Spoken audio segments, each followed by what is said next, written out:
Healthies. Assalamualaikum warahmatullahi wabarakatuh. Perkenalkan, nama saya Amrina Rosyada dari Fakultas Ilmu Kesehatan, Program Studi Kesehatan Masyarakat, kelas reguler 3D. Ingin tahu, apa sih isu yang terkait dengan penyakit di zaman sekarang? Tonton video ini sampai selesai ya.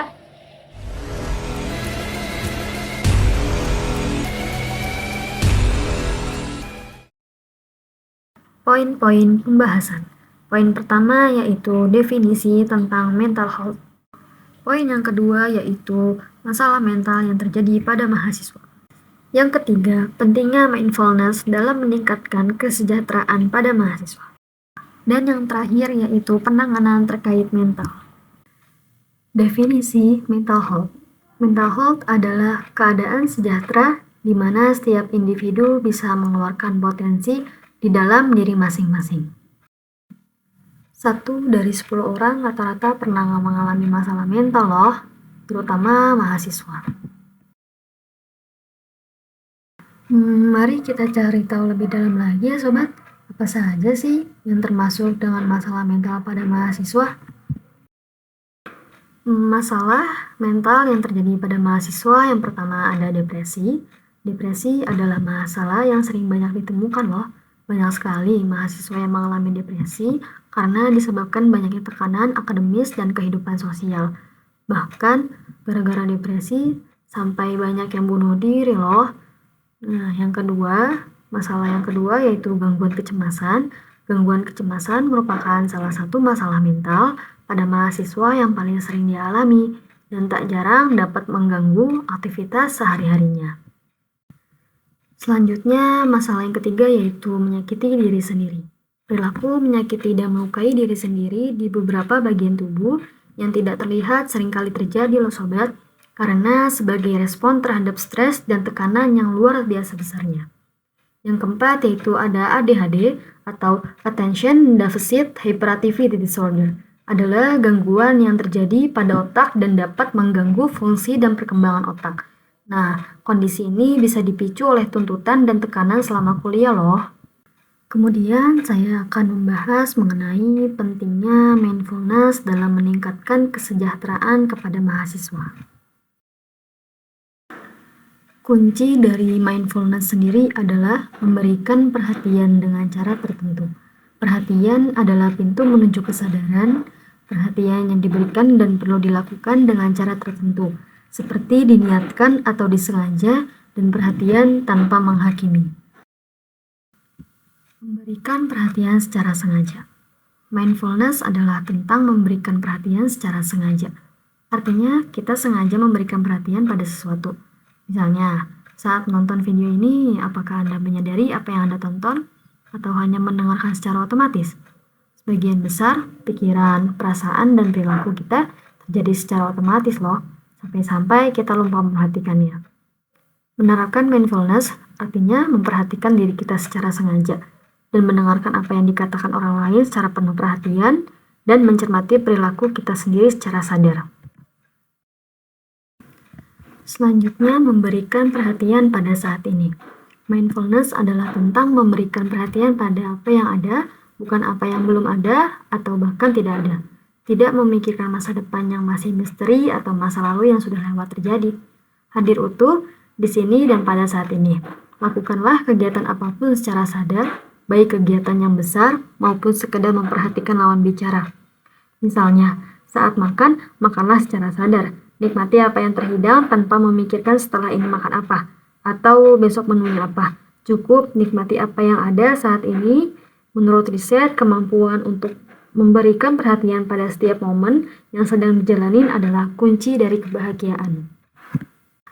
Kemudian, tidak menghakimi. Mindfulness berarti mengamati, bukan menghakimi. Tidak perlu melabeli apapun yang kita alami saat ini. Entah baik, buruk, atau benar, salah.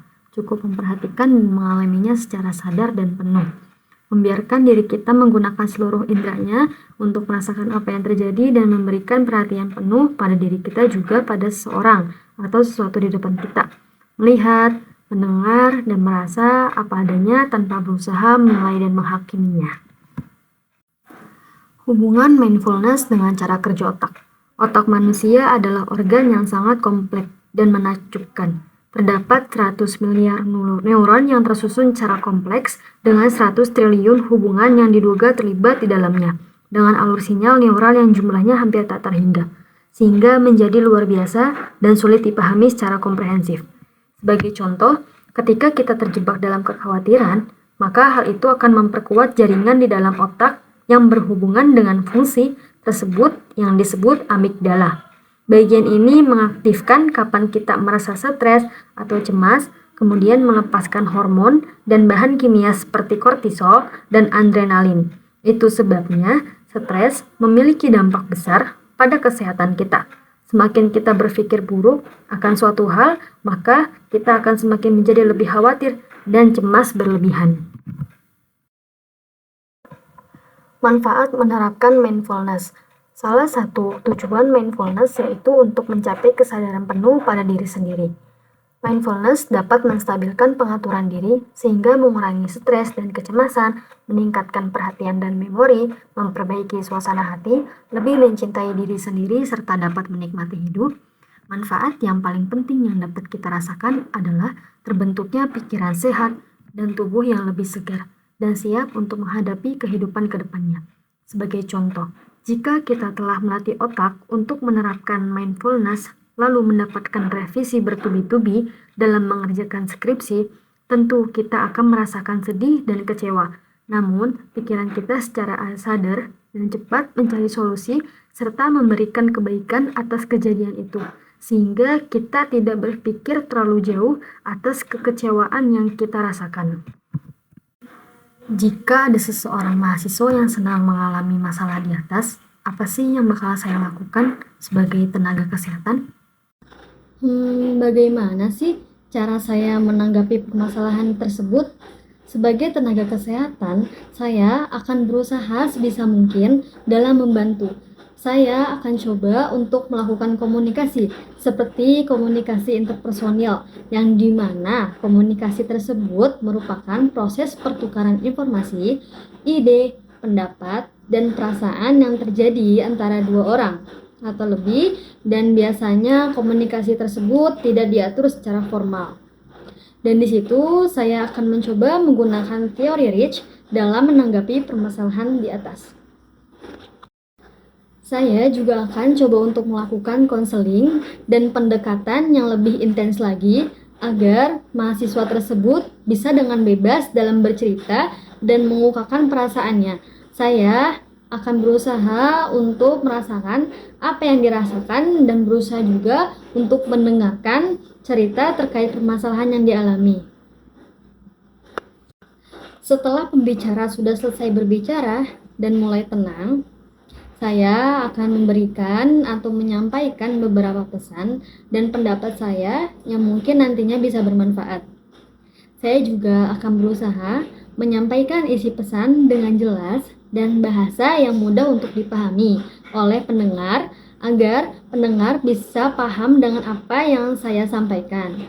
Tidak hanya itu saja, saya akan berusaha menjadi sahabat sekaligus menjadi pendengar yang baik agar pembicara bisa bebas berpendapat, dan pastinya saya akan berusaha untuk menghargai keputusan yang dibuat oleh pembicara tersebut. Selain itu, saya ingin meminta kepada mahasiswa untuk menerapkan sikap mindfulness kepada diri sendiri. Karena sebelumnya saya sudah jelaskan ya apa itu kunci dari mindfulness. Kunci dari mindfulness sendiri kan adalah memberikan perhatian dengan cara tertentu. Nah, perhatian itu adalah pintu menuju kesadaran. Kalian juga bisa loh menerapkan mindfulness dengan cara meditasi. Dan meditasi juga bisa dilakukan dengan berbaring, duduk, bahkan berjalan. Jika sekiranya kalian ingin menerapkannya pada saat duduk, cobalah untuk mencari tempat yang emang memungkinkan dan tenang agar perhatian kalian bisa fokus kepada diri sendiri. Mungkin cukup sekian cara dari saya untuk menanggapi permasalahan tersebut. Kurang lebihnya mohon dimaafkan. Wassalamualaikum warahmatullahi wabarakatuh.